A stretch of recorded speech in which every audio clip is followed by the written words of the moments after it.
আজকে আমরা আলোচনা করব জাভাস্ক্রিপ্টের অ্যারো ফাংশন নিয়ে। অ্যারো ফাংশন জাভাস্ক্রিপ্টে সংযুক্ত হয় ES6 ভার্সনে। এর ফলে জাভাস্ক্রিপ্টে ফাংশন ডিক্লেয়ার এবং ইউজ করা আরও সহজ হয়ে যায়।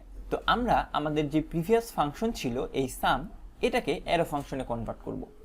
এর জন্য যেটা করতে হবে, আমাদের এই ফাংশন কিওয়ার্ডটা বাদ দিতে হবে এবং এখানে যে ভ্যালুগুলো আমি রিসিভ করেছি এগুলো আমি শুরুতে একটু বাদ দিয়ে দিই, কারণ এটা আমি একটু পরে দেখাচ্ছি। এবং এর ভেতরে আমি একটা লক করে দিই এবং এখানে লিখলাম হ্যালো। ওকে, এখন অ্যারো ফাংশনের জন্য আমাদের যেটা রুল সেটা হচ্ছে প্রথমে হবে একটি ফার্স্ট ব্র্যাকেট এবং তারপরে ইকুয়াল চিহ্ন দিয়ে গ্রেটার দেন। এটাই হচ্ছে অ্যারো ফাংশন ডিক্লেয়ার করার ওয়ে। তো এই ফাংশনে কোনো ফাংশন কিওয়ার্ড নেই এবং নাম নেই এবং এটাকেই বলা হচ্ছে অ্যারো ফাংশন।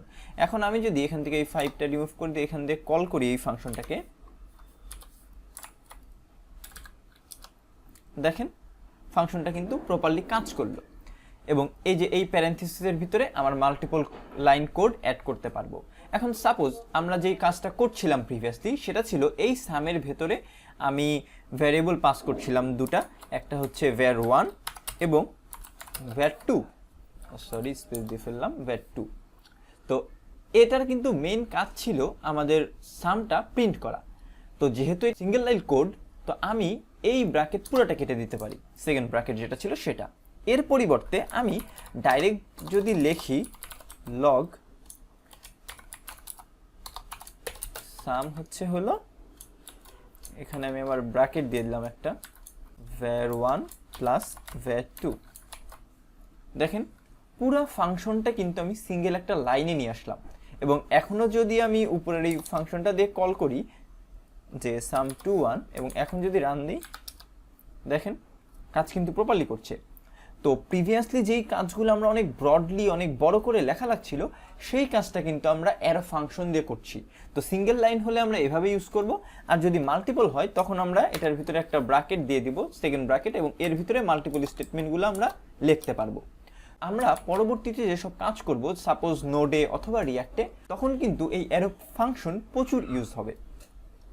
তো আমরা যে এখানে এটা ভ্যারিয়েবলে সেভ রাখলাম এটা কিন্তু ম্যান্ডেটরি না। আমি চাইলে এটাকে যদি এরকম অ্যানোনিমাসও ডিক্লেয়ার করে দিই তখনও কিন্তু এটা প্রপারলি কাজ করবে। এখন এখানে তো ভ্যারিয়েবল পাঠানো যাচ্ছে না কোনো, তো আমি এটাকে ডিলিট করে দিই এবং এখানে জাস্ট ভিতরে সামটাই প্রিন্ট হবে। এবং এখন যদি এটাকে রান দিই, দেখেন এই যে এটা কিন্তু কোনো ইরর নাই, বাট এই ফাংশনটাকে আমি কখনোই রান করতে পারবো না। এটা হচ্ছে একটা অ্যানোনিমাস ফাংশন, যেই ফাংশনের কোনো নাম থাকে না সেটাকে আমরা অ্যানোনিমাস ফাংশন বলবো। তো আপনারা ভাবতে পারেন যদি আমি এই ফাংশনটাকে নাই কল করতে পারলাম তাহলে এটার কাজ কি? তো এটা কিন্তু আসলে কল করা যাবে, বাট আমরা যেভাবে কল করি সেভাবে না। এর জন্য আমাদের এই পুরো ফাংশনটাকে আর একটা ব্র্যাকেট দেওয়া লাগবে, ফার্স্ট ব্র্যাকেট, এবং এটাকে এন্ডিং করা লাগবে। এবং এরপরে যদি আমি আর একটা ফার্স্ট ব্র্যাকেট দিয়ে এটাকে এভাবে রাখি তাহলেই ও আসলে কল করবে।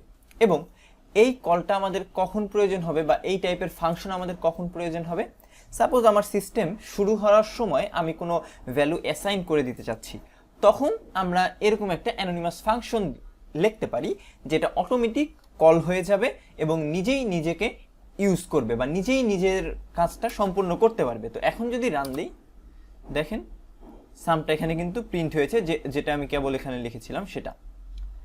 তো এটার মেনলি আমরা কাজ এখন দেখব না, নোডে যখন আমরা কাজ করব তখন দেখব। বাট আপনারা এটা এখন বুঝতে পারলেন আশা করি যে আমরা চাইলে কোনো ফাংশনকে অ্যানোনিমাসও ডিক্লেয়ার করতে পারি। তো আজকের ভিডিওটা এ পর্যন্তই, সবাইকে ধন্যবাদ।